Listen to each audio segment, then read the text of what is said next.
Hitman 3 is sort of like our end game. This is where everything comes together. This is where the things you didn't realize meant something in Hitman 1 or 2 come to the forefront.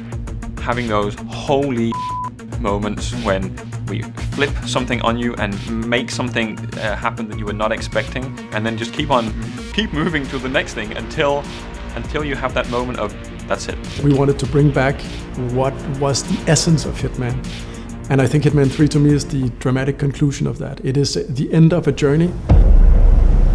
It was always going to end like this. All your hard work, all your sacrifice, only sped up the process. So Hitman 3 is about closure on the storyline. It's a trilogy, and it's also, as hokey as it sounds, it's a love letter to our core fans. We are taking the beautiful locations, the level assigned, these awesome environments that we have, and inviting them to explore, to be creative, and do things that they haven't done before in a Hitman game. And we're twisting the formula along the way. We're all trying completely different things for what a format of a Hitman level can be, and that's super exciting. I think players will be really excited about that. We're definitely pushing the systems to what they can handle AI-wise and what the game can handle. We're trying constantly to find new ways to make a level exciting. And I don't think it can be pushed any more than what we're doing in Hitman 3. One of the other things we're doing in Hitman 3 is we're enabling a progression carryover from Hitman 2, which means that weapons and unlocks and mastery, a lot of the progression comes in with you, so that you start off knowing that the things that you've done in the previous game, they made a difference, they still matter. You come into Hitman 3 with a lot of tools for you to use, and this is something that players have been asking for. You will see elements of that in Hitman 3.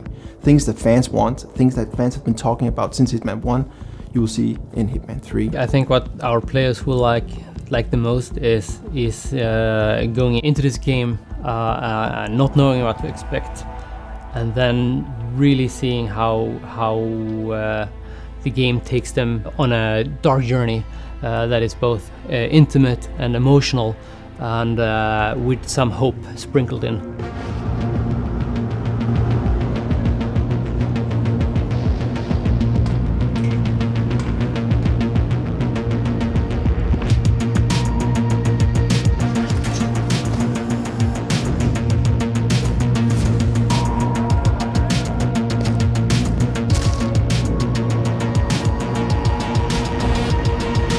I think the tone of Hitman 3 is a little bit more dark than Hitman 1 and Hitman 2 was in the trilogy.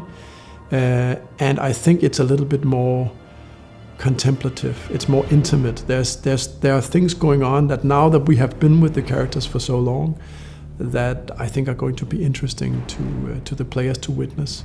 Hitman 3 is clearly more dark and more brooding than the other two chapters, which in a way brings the game as a whole closer to the tone of the story. Yeah, I agree. I think the fact that it's a sandbox allows you to do some pretty crazy things that would seem weird if we put them in the main story. So the task of the main story is definitely to keep everything on the straight and narrow, if you will, and make sure that, okay, so we're establishing this dark spy thriller, so we need to make sure that that sort of comes through the whole experience.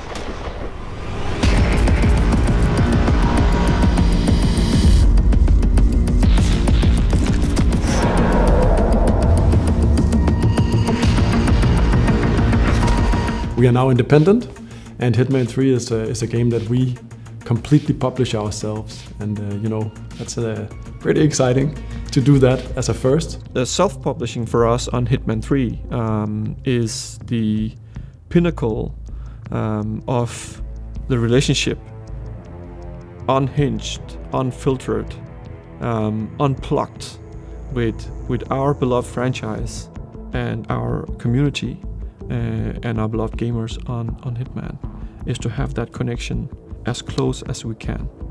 When all is said and done, my hope is that the fans will love it as much as we do. There's so many people worked on this franchise for so long time that this has to be right. So, as I see it and what I've seen so far, I don't think it's not only going to be the best game of the trilogy, I think it's going to be the best Hitman game.